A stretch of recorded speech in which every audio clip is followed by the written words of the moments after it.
Welcome to the Booker's Alliance podcast, where we hold the pencil and the pencil is power. Coming at you right now is your host, Marky Mark, along with the man, the myth, the legend, Frank Donaldson. Join us as we discuss the ever-changing landscape of professional wrestling. So hang on tight, you jabronis, and enjoy the ride.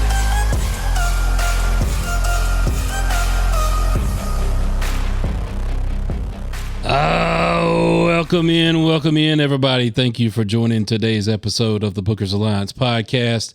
Come on in, get in the house, bring yourself up a ringside seat, get your popcorn, get your hot dogs, get your whiskey. Oh, it's time. Pour it out. All right, so our sponsor today, Four Roses Small Batch, good Kentucky bourbon, one of the oldest whiskey brands around. I can tell it's strong. I feel like this is the oldest bottle that we got here.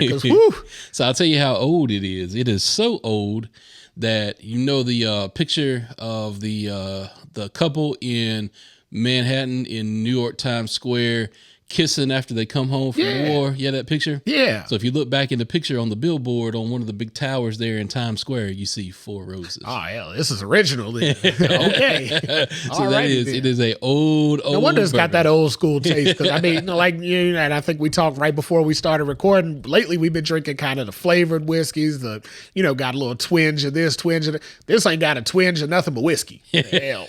It's a man's whiskey. Yeah. It's got a twinge of nothing but whiskey. So yeah. When you crack it open, you know what you're drinking. And y'all are listening to episode 101. We are on the other side of 100. So if you didn't hear our celebration episode last week, go back and listen to that episode. Definitely go back and listen to that. We had some fun then. Absolutely. So let's cheers to being on the other side of 100. So, all right. Cheers. 101 and counting. Good old Four Roses bourbon. Ooh. All right. All right. So today's topic, we're going to talk about NXT Back in Black. Oh, NXT Back. I saw the topic today, and I thought this was like a me episode. I thought we were just going to kind of I was like, damn, I don't know if I'm prepared to carry the whole episode today, but why not? So, yeah, NXT Back in Black. All right, the Black and Platinum brand. Yeah, NXT just had their launch on the CW network. Beautiful, beautiful launch. Great show. Had some surprises sprinkled in here or there. We're going to get to that.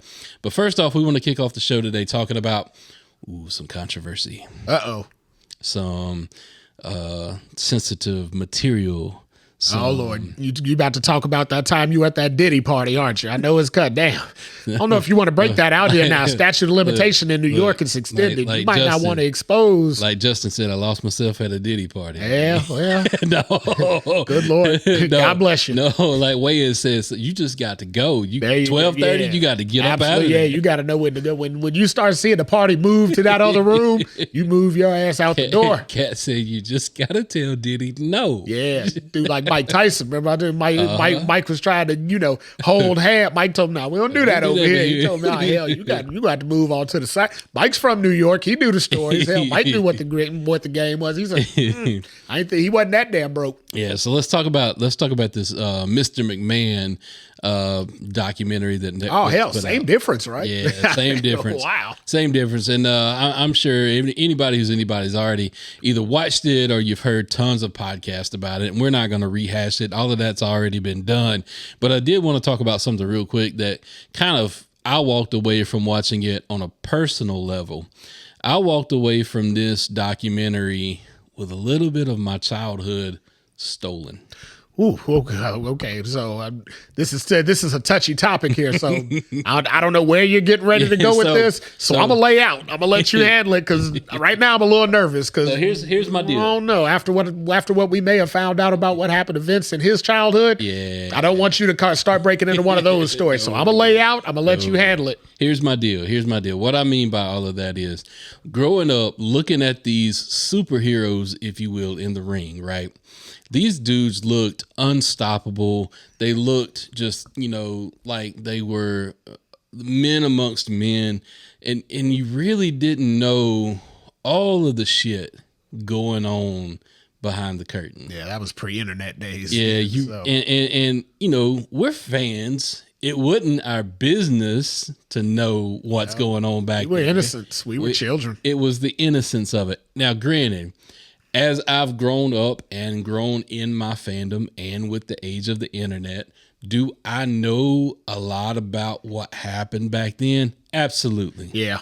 And a lot that was the thing about the documentary for me. I don't feel like I learned anything new in it. Right. I feel like they just kind of rehashed all the old drama that we've heard on Dark Sides and other documentary type shows like that. But I think for me, what happened as I watched that is I looked at guys like Hulk. I looked at guys like Brett, and I looked at them, and it took away some of the mystique. It took away some of the superheroism of those guys, and it brought them down to being men. Yeah. And it kind of took away a little bit of my childhood. So I hear that, but you got to remember, I was the Hulkamaniac growing up. Right. I was the biggest Hulk Hogan fan in the world. And about 10 years ago, when them stories about kind of what Hulk Hogan was saying in the bedroom with his buddy's wife and all that came out, I really had to wrestle in my own mind with, well, damn, this was, again, one of my heroes growing up. He was on that same level of like Michael Jordan and those kind of guys when I was single digit kid, and so I really had to look at, so the guy on TV was a hero. The man behind the character is an asshole. So I guess that's why it didn't affect me like that, because I had a different upbringing than you. So I dealt with a lot of things you didn't have to. We both have completely different backgrounds, but similar upbringing in certain respects, right. So with the wrestling fandom, things like that. But I guess I've learned a long time ago to not look at the person. Yeah. If you're gonna enjoy the character, but don't try and associate that to the person behind it or anything, because again, they're just playing a character. I've looked at wrestling probably for the last, I don't know, say 30 years, or if not more, as a TV show. I mean, it is what it is. Hey, these guys entertain the hell out of me on TV, but it was probably around 16, 17 when I started going to like autograph sign-ins and local show, and you would see the guys are kind of assholes in person. I mean, catch them at the wrong time. They got a line out the door and they're annoyed with being there, stuff like that. It's like, oh, okay, I'm sick of this, and you can see it. It's like, hey, whatever. I just want to give a little autograph. So let me go ahead and get my autograph. So I guess I stopped looking at it a long time ago because of that. And it never went away. Yeah, and I mean, all the other crap that kind of came out in there, it again, just like everybody else is saying, it's nothing that we didn't already know or assume. I mean, the only other thing that I came away with watching that is I actually feel bad for Shane. I feel really bad for Shane. Especially in what I think episode 4, maybe episode 5. It was towards the end where he basically said, all that crazy stuff he did in the ring, everything he did in the ring was just, a desperate attempt to get his father's love. Just to get an attaboy from your pops. Yeah, and I mean, I get it. I completely understand it. You want to do things to impress your dad. You want to do things to make him proud, but I feel like Vince had the bar set way too high for what a father should do with a son. Because, I mean, I had to achieve things and I had to succeed to get it from my dad. But even if I didn't, if let's say I failed at something, let's say I came up short, at the other side of it, I didn't at any point think, oh man, he isn't going to love me anymore. He isn't going to respect me anymore. He isn't going to look at me as a man anymore. Right. He's just going to say, hey, you messed up. You get back up, get back on the horse and ride again. But if anything that I walked away with that looking at Shane though, that whole suspicion and, could Shane wind up in AEW? Yeah. Hell yeah. I could definitely see it now. I see it written on the wall now. I could definitely see it now. After you see that, because that's basically what Vince told him, take it from me or, you've got to prove to me that you can handle it. I mean, you could tell. What better way to do that than to take the competition and try and crush what your father. Now, he ain't going to be able to do it when they do it. But now, between the two of them, they got a lot of money to throw at it, right? So it ain't going to be a money problem that they're not going to have. They just ain't. I don't see Shane being the creative force that like Stephanie is. Right? But if anything, though, what you saw from Shane is you saw that whether it was put on or not, but what you walked away from by looking at Shane in that documentary, he loves the business. He loves it. Yeah. You could tell he does. I mean, you can hear it in his voice, see it in his eyes. So if one day he walks up in AEW, comes out on that entry ramp, and he's like, it's a McMahon on there, but it's Shane. Like I could totally see that happen. Yeah, I could definitely see it happening. Unfortunately, if he's doing it to get, Vince's adoration or get it. Yeah, that's long gone. Yeah, I definitely don't think that's going to happen because at the end of the day, Vince may be reality at this point. Yeah, right. Vince may be so far out of WWE that, his picture might not even show up in the building anymore at this point. But at the end of the day, I don't think he would support anybody trying to damage his creation, because one thing I took away from the documentary is with Vince McMahon, it's all business first. All business. And family was whatever. They were Personal there. life be damned. It's all about the business. Family was, if he could get him involved, if he could make some money off of him, hey, great. Yep. Otherwise, I think they were just kind of, par for the course. They happen to be there. Okay, great. Are you making any money for the business? Well, not really. Oh, well, I don't know what to tell you then, but I'm not really associated with you right now. So if that's what he's trying, if that's what he's thinking, I'm going to go to AEW and I'll make him love me because I'll destroy his company. One, that ain't going to happen. Two, I don't think it's going to get him the result he wants. So if that's why he's going, I would say stay far away because it's going to backfire. If he's just going for love of the business, though, because he just can't get it out of his system. He steps out there and does his own thing. Absolutely. If he just can't get it out of his system and he just wants to be involved, then hell yeah, he should go. But again, I don't see, and don't get me wrong, we're not behind the scenes, so we don't know the inner workings or anything. But from what everybody, and I mean everybody says, I don't see him being the creative type, of mind that Stephanie was. So Stephanie and Hunter are hand in hand. They're two of a kind.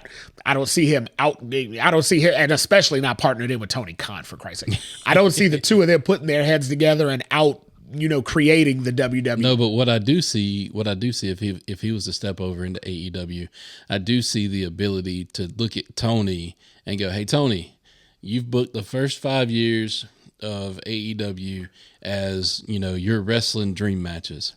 Now let's book it for the future. Yeah, let's try and tell some stories. Let's build some stories. So, and that's what.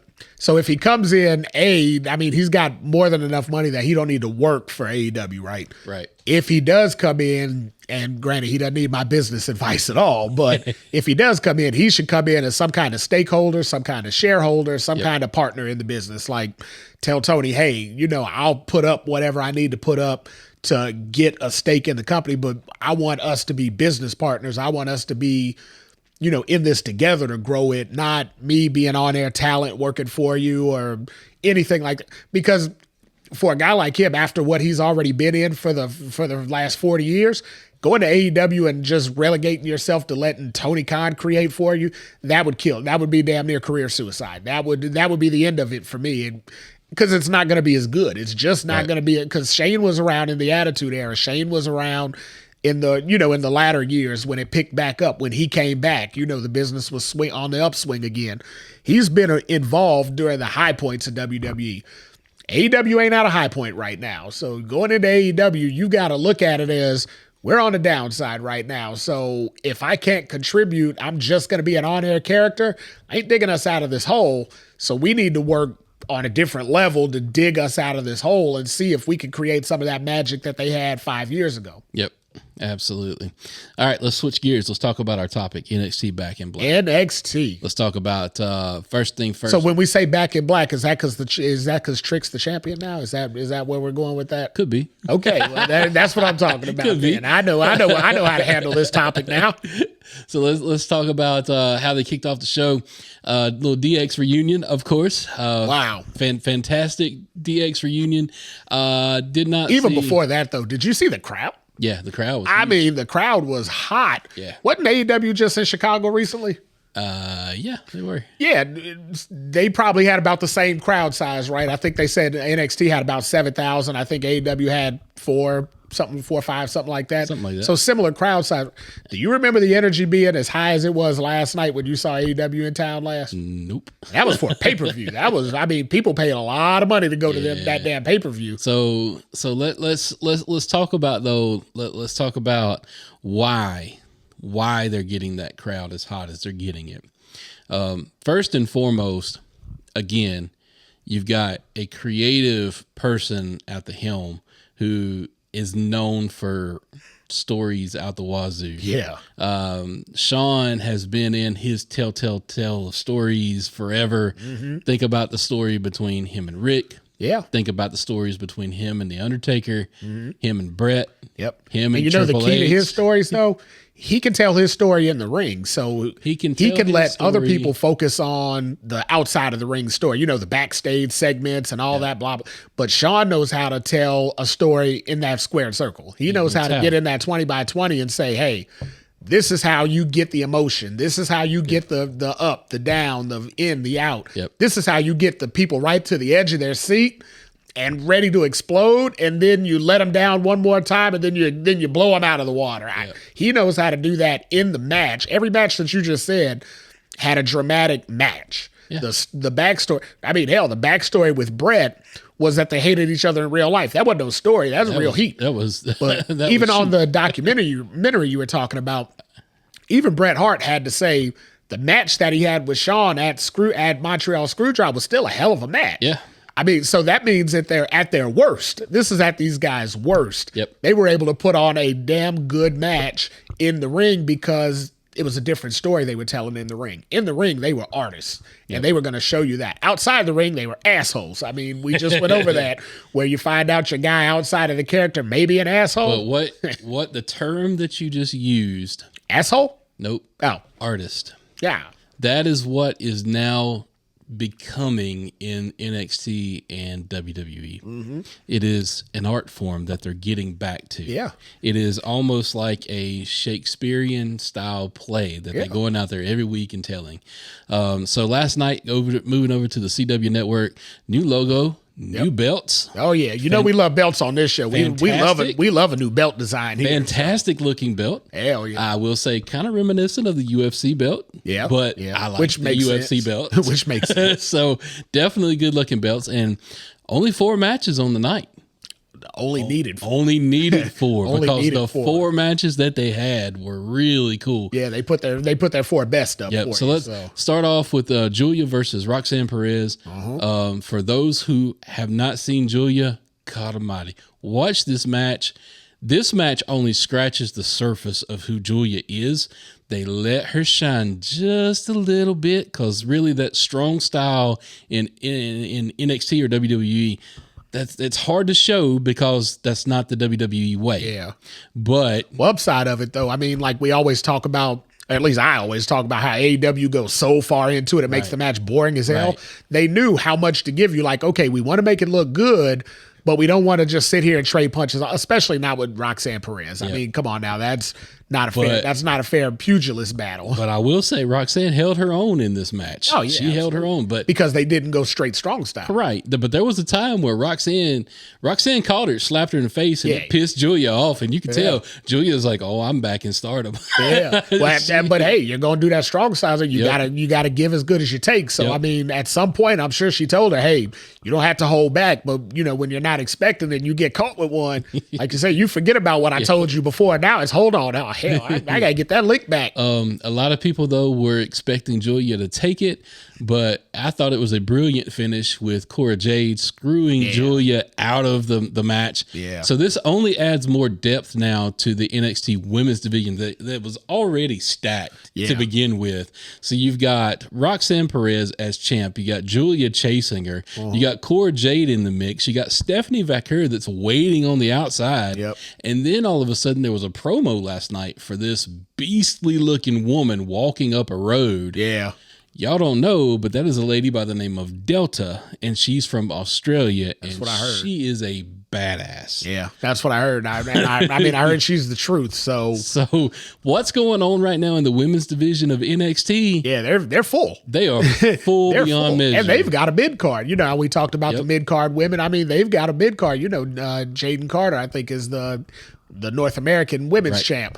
So they're thick enough that they could carry 2 divisions, and they even brought back the tag champs last night. You know, Bianca and Jade even came back, which means they're bulked enough down in NXT in the women's division to support all 3 levels of title. Hell, the main roster can't do that. Not effectively right now. And that was Jada Parker going up against, but tagging with Lola Vice, going up against JC Jane and Fallon. Fallon Henley or Henry Fallon. There you go. How you say her name? Whichever. Yeah. But that was a fantastic match. Great match all around. And then you had Street Fight. Like, holy crap, Wes Lee put on a freaking show, man. Yeah, those guys went all out. I mean, they went all out. So, and it goes to show, they had their run at, as MSK in the NXT before. Stuff happened or whatnot. Right. Had to break up. People got fired. Wesley stayed. But it goes to show they knew what they had back when they originally picked up that tag team. Yep. They said, hey, well, I know they were a package in the original, but they knew what they had when they were starting getting that talent. Just things happen. What is Vince always? Shit happens, pal. Mm-hmm. So I mean, stuff happened. It went south. But now that they've gotten through that and on the other side, hey, they're getting their ROI. They're getting their return on investment in it, where they're realizing, hey, these guys can put on a hell of a match, in a tag team or apart, against each other. Either which way it goes, the three guys that made up, what was their group name? Their whole group name? The Rascals. The Rascals was the whole the three-man group. The three of those guys together, I mean, I don't know how they could swing it because the other two guys are still a tag team, but if they could find a way to get those guys in a three-way, oh my goodness. I mean, hell, they tear up the spot. Yep. And then you had your championship match for the newly designed NXT heavyweight title between Ethan Page and Whoop That Trick. Yep, don't forget special guest referee CM Punk. Yeah, well, HBK CM Punk, CMP, I guess you would call him. Cause that was hilarious. If y'all didn't catch the little snip on WWE.com before it, he had the rolls in his shorts. He went all the way back to SmackDown '99, the debut of SmackDown, where he was going to be Shawn Michaels reincarnated. And Sean told him he looked ridiculous, but it wasn't the shorts. It was he's like, wait a minute, that's my hat. You Chicago guys don't wear cowboy hats. Give me that back. Everything else though, he was okay with it. I'm like, yep. No. So, but was the right person the winner in that match? Yeah, I think so because they needed to get back on Trick. I mean, I think that was the idea all along. I think they only took it off of Trick for this day. They knew it was coming. They had been promoting the debut episode on CW for a while. Yeah. You want to give the fans something exciting on that first episode to get them back. I mean, we talked about it before. CW is broadcast TV. It's network television, even though it's not the equivalent of Fox. By no means. It's still network TV. So you're appealing to a new crowd. There's people that haven't seen the show before. There's people that just flip through the channels and they happen to be on CW, or maybe they were coming in from what was showing before. And they're just like, hey, what's this? So they got brand new eyes on it last night. If you don't give them something to watch, them eyes are never coming back again. Yep. If it's not interested, if it's not grab your attention, way to go, them eyes are going to flip that channel and they're going to walk away from it saying, I'll never watch this nonsense again. And, they go wander off into some rerun of Third Rock or something like that. And hell, they're gone for life. But you start off with DX. Well, now you got, the old school fan that may be out of wrestling, but then he sees the guys that he remembered in high school. Hey, I know those guys. What the hell are they doing out here? Yep. Well, hey, you hook them. And now you do your best effort that you got to keep them. Yep. So we'll see how it goes. In the early estimate for the ratings was over 960,000, which was fantastic. Absolutely. So they weren't getting that on USA. The only gripe that I had about that match, though, CM Punk was hovering too close to the action. Yeah, the end was kind of wonky. It wasn't the greatest, but it was weird. Here's the idea behind it though. Anybody who stayed to the end, they were invested. They were willing to hold out. You got to see Trick celebrate after the win. You got to see Ethan Page go to sleep. Yeah, he got to go to sleep. Amongst all the confetti. Yeah. But did you notice right after the go to sleep, Punk hit it, then he immediately got out of the ring and let Trick have his moment. I thought that was classy because CM Punk gets a bad rap, right? Like he again, asshole, right? That's kind of the underlying theme of today is wrestlers can be assholes. It is what it is, but not always, right? So you take a guy like Punk who's trying to give back to the business, trying to help build up the NXT brand. They're in Chicago for Christ's sake. What better way to get a brand or anything else over in Chicago than package him with Punk? Yep. So you get Punk to hold his hand, raise his hand up in the air, hit his move to send the fans home happy, immediately dip out of the ring, let Trick have his celebration. perfectly executed. Yep. Let's keep the theme of CM Punk going real quick, but let's transition, though, off of NXT. Let's go into Bad Blood that's happening this Saturday. Uh-oh. Of course, we know CM Punk's got his Hell in a Cell match with Drew McIntyre. Uh-huh. I fully expect there to be a level of violence in that match that it won't be as uncomfortable to watch as Hangman Swerve. Now, they won't go to that extreme. They won't go that extreme. They're going to get there. They're going to put their toe in the water. They're going to put the toe in the water. They're going to dip their toe in the water on it. It's going to be a mess. It's going to get bloody. Yeah. And I really think it's needed for how this feud has gone. It's the end. I mean, it is the end. It's the blow-off. Yeah. I'm excited to see it Speaking happen. of blow-off, did we get Liv on the show this week? I mean, we did. Okay. We did. All right. Well, we did. We don't have to talk about it. I just wanted to make sure we associate. Anytime I hear that word, I'm like, hey, first thing that comes into my mind, I just have to express it. So congratulations, Liv. Way to go. Hold your title, girl. Hold that title. We also found out that Dominic is a little bit claustrophobic. They don't want to be in the shark cage. I ain't mad at him. I wouldn't want to be in the shark cage either. I don't want to be in there unless Liv's in there with me. Right. I'm like, you got Liv and Rhea rolling around in the ring and you're standing in a cage outside. Cage. That feels like hell in a handbasket right there. That's like a punishment. You know Liv's retaining, right? Oh yeah. I mean, he's gonna throw something. I feel like absolutely. Why else have him there at all? I mean, if you wanted him to not be involved, you ban him from the building, right? Yeah. You do something else with him. You don't put him right next to ringside where he can hand her anything or throw something definitely retaining. I think there's more meat on the bone for her to have a different title reign away from Rhea to go do her own thing. And there's definitely so much more potential for Rhea to do anything else she wants at this point. You got Finn and Damian going at each other. Honestly, that might be the least anticipated match on the card, maybe. And they got a story. I mean, they're obviously the quote unquote leaders of the Judgment. Mm-hmm. They got something, but I mean, there's so much more activity going on. It's like, it's going to get overshadowed, right? Yeah. I mean, unfortunately, Damian had his main event run, but it didn't necessarily pan out the way, at least I hoped. I hoped he would have a stronger run. It was kind of was what it was, but yeah, it's going to be overshadowed, unfortunately. This card's big. Bad Blood is a big card this year. And we're about to talk about how much bigger it could get. Yeah, so I don't think Damian's going to hold court that night. Let's go ahead and get into that match. We've got Cody and OTC, Roman Reigns. OTC, the only tribal chief. Teaming up to go against Bloodline 2.0, Solo Sikoa and Jacob Fatu. This match... Thank God Vince in here, because if they were Bloodline 2.0, he would have put them in the rainbow colors like NXT 2.0. Yeah, thank God. I mean, could you imagine if the Bloodline strolled out there with like tie-dye and rainbow shit on? I mean, they'd be the old school Islanders, I guess. But this match is intriguing for several different reasons. First reason that I find this intriguing is Jacob Fatu is getting in a match where he has a chance to basically outshine everybody in the ring. Yeah.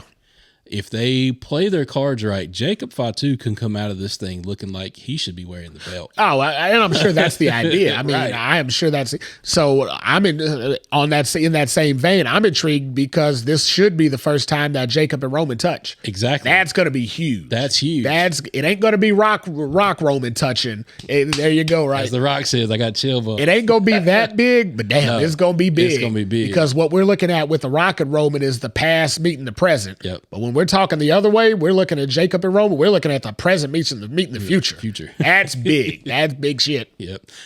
So another level that this is intriguing. The build up to getting Roman and Cody basically on the same side. So everybody's seen the vignette where they met at the 50-yard line at Georgia Tech Stadium. Of course, Georgia Tech's where Roman played football. Also, that's 30 miles down the road from Cody. That's his hometown. Yeah. So let's talk about this for a minute. How that all went down. Cody was on the Pat McAfee show today talking about how that was all filmed. And to keep it at the level that it needed to be, Cody and Roman never touched. Yeah. They never spoke. They never did anything until they met each other on the 50-yard line. You got to make that about as real as possible just to keep. I mean, if they talk it through beforehand, then it's watered down. It's Hollywood shit. At least if you do it raw, then hey, one take, do it. One take, do it raw. Just like we record this show. Yep. Sit down, do it raw. Whatever comes out, comes out. Hell, there ain't no post. There ain't no we'll fix it on the back. Hell, we're just gonna do it. Now, what I'm gonna say may piss off a lot of people, but this was maybe the very first time where I felt like Roman is justified going over Cody. I feel like he may be justified in being that top dog again. So I don't think he ever wasn't, but yeah, let's get your rationale on Here's that. Here's why. Cody said himself, he told him a long time ago he's gonna be a man on his own island. He was gonna lose everything. Yeah. What's more dangerous than somebody who has lost everything? Yeah, yeah. So this is building. Something is happening. It's all yet to be revealed. We're looking at this as going, all I see right now is a temporary partnership of them two to go up against the bloodline. That's all we're seeing. Common enemy. A common enemy, right? There's something underneath this that we're not seeing yet, and I don't think we're going to see until the end of Bad Blood. Well, I mean, what's coming after Bad Blood, right? We're staring down Crown Jewel, but on the back end of that, we've got War Games. Yep. And in no way, shape, or form are you going to have a War Games pay-per-view with 2 cages, 2 teams, and 2 rings. No way in shape or form are you going to have all that potential and not do Bloodline versus Bloodline, right? I mean, they may not do it simply because every single podcaster and interviewer and like wrestling baby that has ever wandered into a arena with wrestling has predicted that it's going to be Bloodline versus Bloodline. So they may not do it for that, but if they're doing it for that just to prove a point, they're going to miss out on the biggest and best opportunity they've had since Rock Roman at WrestleMania 40. Yep. And you can miss it. You can overlook it. You swerve everybody and not do it, but is it going to make you better overall? Hell no. Yep. So here's where we're going. Cody let some stuff slip today on the Pat McAfee show. It wasn't a full-on out spoiler, but he did mention that there's going to be a video package of some sorts played at some point in time during Bad Blood that has heavy implications on what's happening with the championship and in specific Crown Jewel. Well, let me ask you a question. Out of everybody we know involved in wrestling and that particular storyline and all that, who's the heaviest implication that they could possibly input into this video package? It's The Rock. It is The Rock. And here's final boss. Here's why I know it's The Rock. Because he's the final boss. Because at the end of that, outside of the Pat McAfee show, on social media clip, Pat, Cody, and everybody's shaking hands as they're leaving the set of the show. Pat goes, "Hey, did you hear the big man's coming into town this weekend?"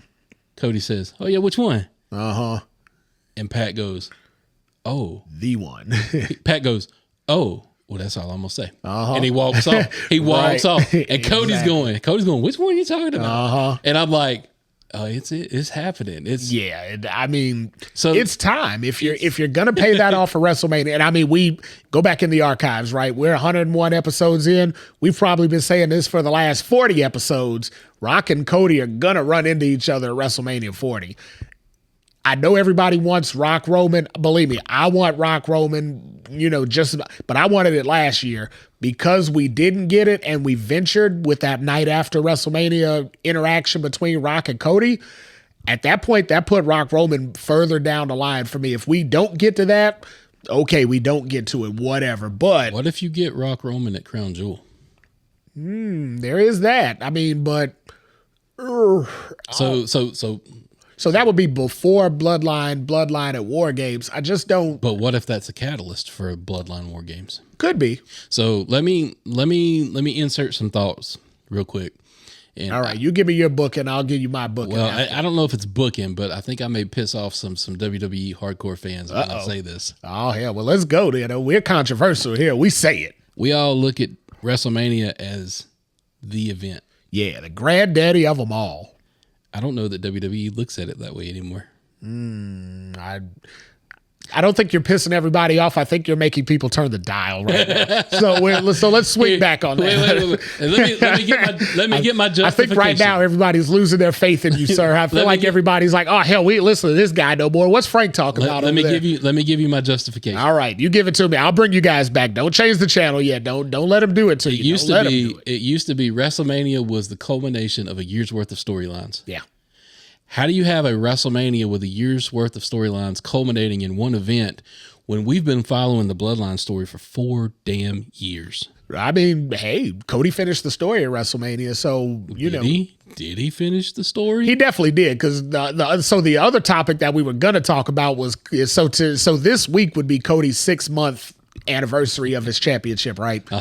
And let me ask you, if you look at the last 6 months, was it as entertaining, just from a fan standpoint, as the last 3 years before it? No, because it's only been 6 months. It's not been 3 years. True, but there wasn't a 6-month period when Roman was champ, short of the 6 months that he was out at a time. Yes, there was. There wasn't for me. There was for me. From when he put the Fiend's shoulders down on the mat and took that title, every time he was on Raw, I was interested. When he first came back, I wasn't bought into the tribal chief character yet. Oh, see, I wasn't bought in yet. And the reason why I wasn't bought in yet, because of the other 10 freaking years that Vince McMahon tried to cram him down our throats as the big dog. I could see that, but I wasn't into it. I think I told you this before, and this is going way deep in our wrestling thought process, which is good for the show. So pay attention, young boys and girls. You're going to learn something right now.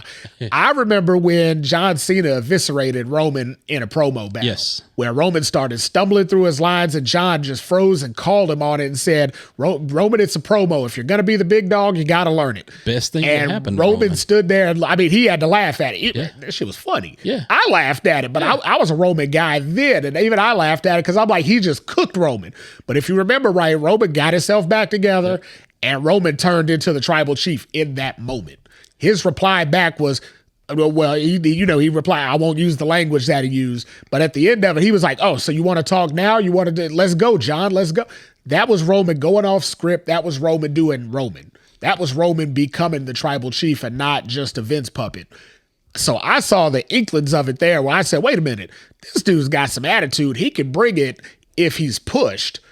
We got to get these reins off of him. No pun intended, but we got to get the reins off of this guy and let him start to do his thing. So when he came back as and won the title, won the Universal title, and he started doing all the smack talk and, the T-shirts, wreck everyone and leave, smash them, stack them, pin them, acknowledge me. And I started seeing it. I'm like, wait a minute. That ain't company. That ain't marketing right there. Marketing didn't dream up this stuff and say, put this on a shirt. That stuff's him. Yeah. And then when Paul came in with him, I'm like, oh, it's all day him now. Yeah. I'm like, everything we're seeing. So that's why I was bought in early, because I saw the switch. And because I saw the switch, I was very intrigued into what was coming. Right. And they never let me down. So here's my thing about Cody in the 6-month run. Mm-hmm. We've not seen him finish the story. The story's not finished because I hope not. Here's why I say he's not finished the story. He finished a chapter. The story changed. So the story changed because the end goal did not end at him winning the belt. That was the end of a chapter. A new story popped up and continued his story arc, because now it's not Roman that's the end of his story. It's The Rock. It's changed. It evolved. For the time being. But I mean, in the long run, Roman's going to be around a lot longer than Rock. So I feel like Roman's still the book. Here's why though I'm saying, as a 6-month run, I'm going to give Cody a B- as a 6-month run. That's fair. Because do I believe he had great chemistry with AJ? Absolutely. Yeah, the in-ring work was great. Yeah, Shinsuke. All the stuff with Shinsuke was phenomenal. Yeah. The KO stuff, And I think that's because that leaned more into story than it did the in-ring stuff. Right. But so here's the thing I take away from that, because I thought the same thing. I said, Cody's in-ring work was great, but the storytelling hadn't been all that great since he finished his story. Because there's not a new story. It's the same story that he's still telling. And what I take away from that is because I mean, at the heart of it, still right now, Cody's still AEW. I mean, he's still AEW. He brought the remnants of AEW with him, and it's still haunting him to this day. Yep. Because even though he's the the WWE champion, he's the top dog, the biggest man on campus, that AEW shadow is still hawking over him because he's had zero good story since he's become champion. Now, there's a Randy Orton story looming, and that could turn my whole opinion on this thing. Yep. So and to me, that's where me as the Cody fan, you rocking Roman over there. I'm waving the all Cody bloodline. I'm waving the Cody banner. I'm over here, American Nightmare. I'm the crybaby. Yes, you are. To me, to continue his run and go from a B- to a B+ or A-, the bloodline stuff has to go in the review. Yeah. He's got, and I'm hoping that's what happens between either Bad Blood and War Games, and possibly Crown Jewel somewhere in there. It's got to come to an end for him and the bloodline until WrestleMania. Because I mean, he can't get away from Rock at WrestleMania. If they do Cody Rock at anywhere else besides WrestleMania, it would be the overseas Crown Jewel. It would be, but I still don't think they look at Crown Jewel with the oomph that they do WrestleMania. It's not, but that's where, let me tie back to my point earlier. I think WWE has changed their views on pay-per-views, PLEs, whatever you want to call them. Yeah. I think they look at the next one as their biggest ever. I think that's how they're looking at it from going forward, because I don't think they want to go, oh, well, this pay-per-view is all a build-up to WrestleMania. Right. Because I think what they're finding is they've got so many stories that are all going at once. Yeah. You can't wait a full year to You wrap can't pay them it up off at the end. Yeah. You can't. And even the WrestleMania. Pay it off when it's hot. Right. So they may be looking at, look, you got a payoff spot at WrestleMania, you got a payoff spot at SummerSlam, you got a payoff spot at Survivor Series with War Games, you got a payoff spot at the Rumble. I mean, you got your big four. I just think the way that they're looking at things now, as a fan, kind of observing what's going on. Remember, I'm the one that kind of was saying WrestleMania, baby, across the sea before too long. Yeah. They're changing the way they view things. Whether that be good or bad, whether that's good or bad for them, good or bad for the fan, I think we all have to look at what's happening with the product, and we all have to evolve. Maybe, but let me challenge you with one thing, and we can close out on this if need be. Yep. But around, I don't know, December, January time, you were the same guy saying Rock may come back at Elimination Chamber. Rock may come back at Royal Rumble. Rock may come back at every other pay-per-view except WrestleMania, right? Yep. What was the first match you saw Rock at? It was WrestleMania. It's WrestleMania. Always going to be at WrestleMania because it's The Rock. It's The Rock. At the end of the day, everybody else may participate wherever they want. Yeah. But when The Rock gets in the wrestling ring, it's going to be on the biggest stage with the most eyes watching, and that's always going to be WrestleMania. That was the same argument I took last year. If anybody else, Roman's going to wrestle at everything, right? Cody's going to wrestle at everything. Those guys are full time. Rock ain't coming back, and I use these exact same words for Elimination Chamber. Rock ain't coming back for Elimination Chamber. Rock ain't coming back for Bad Blood. Rock ain't coming back for Survivor Series. Not to wrestle. Rock's coming back at WrestleMania. So let me end it with this. Cody's last statement on the Pat McAfee show today. He said WrestleMania 41 may be the biggest thing that's ever happened that nobody's seen coming. Mm-hmm. So we'll see what happens. Hey, it could go anywhere. We got a lot of predictions. We'll have to do a prediction show on that pretty soon here. Yep. All right, everybody. Thank you for listening to today's episode. This is obviously a conversation that could go for 2 more hours. Oh yeah, we got content. We know you've been sitting in your car waiting on us to end this episode, so we'll let it go. But reach out on our social media platforms, drop us a line, tell us your thoughts, and with that, we bid you adieu. See you in Atlanta at Bad Blood. Today's podcast was produced by SBP. You can find our podcast on all major podcast platforms. Also, connect with us on our social media accounts. Search for The Bookers Alliance on Facebook, Instagram, YouTube, and X.